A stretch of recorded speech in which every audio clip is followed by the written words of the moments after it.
that when my daughter was born, at first I did not really know how to be around her. I didn't know how to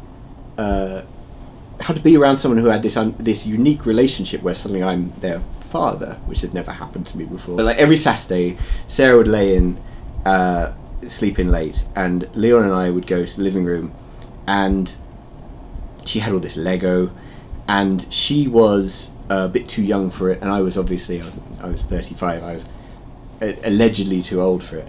But we found that by tipping it out and by sort of building stuff, actually it allowed us to be around each other in a way which started to feel increasingly natural. And for a long time, she was really young. For a long time, she was not able to do much. She'd sort of sit in my lap or kind of like just watch. She sat in a bouncy chair for a while. But over time, she's become gradually more interested in Lego, sort of putting it together, trying to put it together. And the moment she first put two pieces together was a really big moment. You never think of that, but like, God, that sort of fine motor control is really a thing. And now when we play Lego, which we still do, she's absolutely in charge, and she's off, and she has this thing where she leans over the boxes looking for a specific piece. You know, she's like, after one bit, she knows it's in there somewhere, and she's sort of hunting through it, and everything is now her design. But there was something about what we were doing with this Lego, which was sort of building these structures which could go in any way. It was almost like doodling with Lego. When you're playing with like a very young person, the best thing to do is just put things together and see how it goes. And sort of her decisions would take things in a completely different direction. You sort of get a sense of her own growing agency was sort of played out through this Lego stuff.